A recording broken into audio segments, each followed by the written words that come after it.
राजनाथ सिंह का बयान आया। मुझे लगता है यूपी की सियासत की एक झलक आपने दिखा दी। राम मंदिर पर सनातन की पुनर्स्थापना हो रही है, कह रहे राजनाथ सिंह।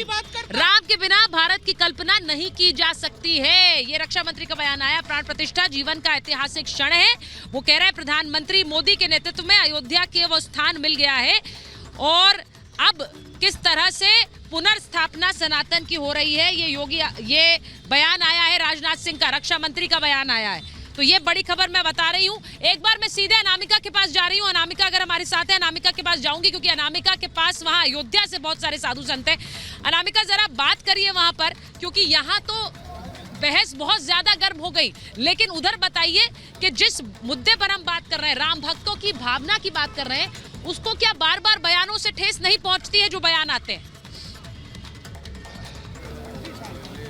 बिल्कुल सुचरिता, और यही सवाल मैं लोगों से पूछ रही हूँ। बिल्कुल इस वक्त आचार्य शैलेश तिवारी भी आ चुके हैं, जो आपकी आवाज भी सुन रहे हैं, आपको सुन सकते हैं। मैं लोगों से बात करती हूँ। जो बयान लगातार सामने आ रहे हैं नेताओं के, क्या वो लोगों की, आप लोगों की, राम भक्तों की भावनाओं को ठेस नहीं पहुंचा रहे हैं? ये बहुत मुश्किल की घड़ी है जो ये विरोधी दल बयान देते जा रहे हैं।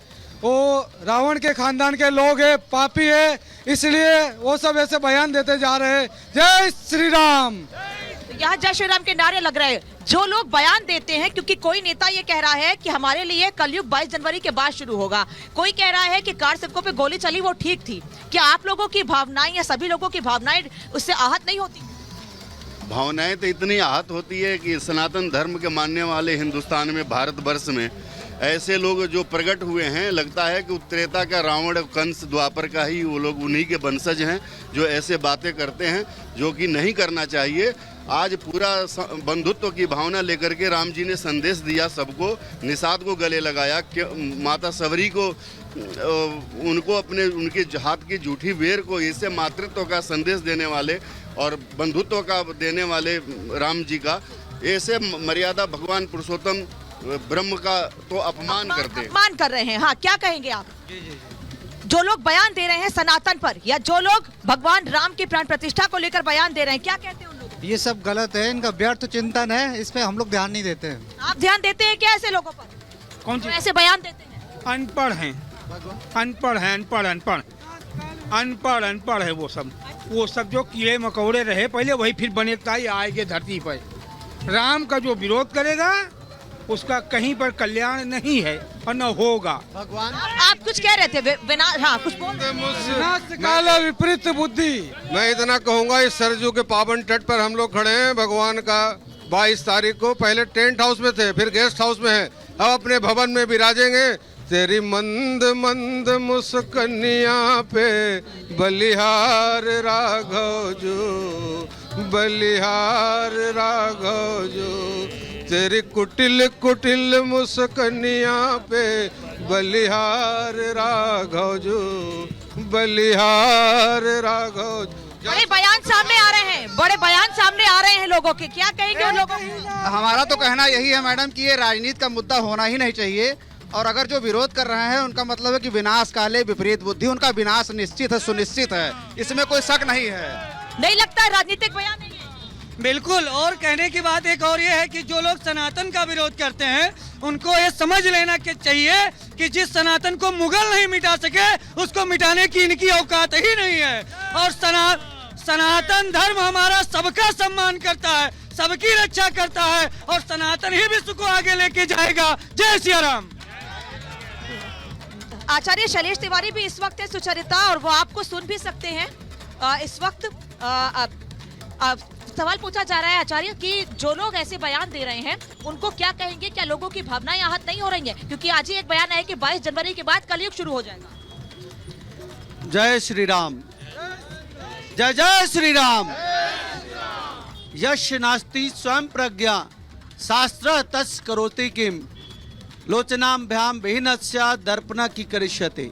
जितने भी विपक्षी पार्टियां हैं, उनके जितने भी नेता हैं, वह सब आंख से अंधे हैं। आज देखिए राम भक्तों की जिस प्रकार की भीड़ है, यह लग रहा है कि त्रेता और सतयुग दोनों युग एक साथ साथ शुरू हो गए हैं। और यह शुरुआत हमारे देश के यशस्वी प्रधानमंत्री नरेंद्र मोदी जी के कारण हुआ है, विश्व हिंदू परिषद के कारण हुआ है, आरएसएस के कारण हुआ है।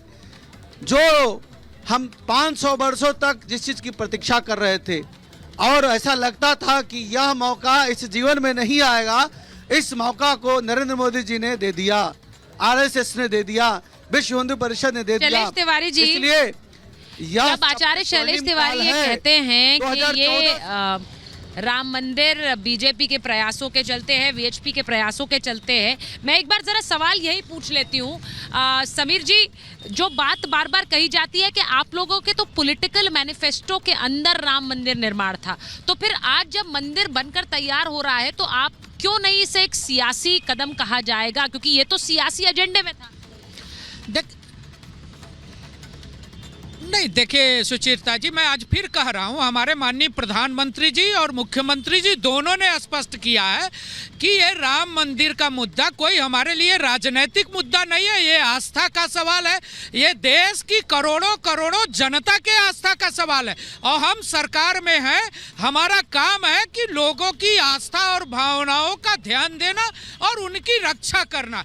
उसके लिए माननीय प्रधानमंत्री और मुख्यमंत्री जी ने अपने स्तर से प्रयास किया, सरकार ने प्रयास किया और 2017 के बाद अयोध्या बदली है। आज आप अयोध्या के अंदर देखिए, कभी अयोध्या में लटके हुए तार होते हुए थे, गहरी नालियां होती थी, टूटी सड़कें होती थी, आज अयोध्या के अंदर 50,000 करोड़ रुपए के प्रोजेक्ट चल रहे।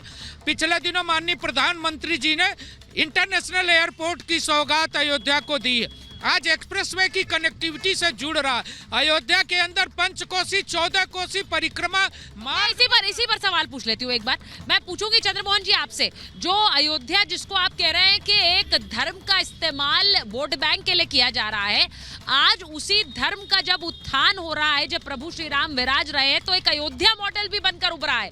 उस अयोध्या मॉडल से लोगों को रोजगार मिल रहा है, एम्प्लॉयमेंट मिल रहा है, विकास हो रहा है, डेवलपमेंट हो रहा है। क्या वो अयोध्या मॉडल के लिहाज से कम आप तारीफ कर सकते हैं?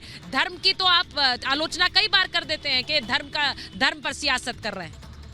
देखिए, बिल्कुल ठीक है कि किसी भी सूबे में, किसी भी देश के हिस्से के अंदर अगर कोई डेवलपमेंट होती है तो उसका श्रेय, उसका बेनिफिट उसके सूबे की जनता को मिलता है। और बिल्कुल निसंदेह उत्तर प्रदेश के अंदर, अयोध्या के अंदर जो लोग हैं, जो वासी हैं, उनको टूरिज्म के आने का बेनिफिट मिलेगा।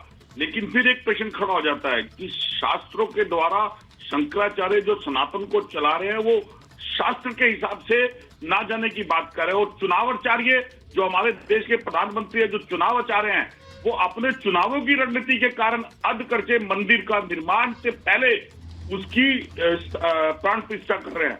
तो सनातन का विरोधी कौन हुआ? सनातन का विरोधी तो भाजपा हुई, क्योंकि जब 4 मठों के शंकराचार्य सनातन का प्रचार और प्रसार करते हैं और उनकी जिम्मेवारी है, वो अनुयायी है इस चीज के। अगर उन्होंने कोई प्रश्न खड़ा किया, ये गलत परिभाषा है। कहीं चारों शंकराचार्यों ने विरोध नहीं किया है, होता है कहीं नहीं किया है। ये कांग्रेस की कोल कल्पित कल्पना है और गलत बयानी है।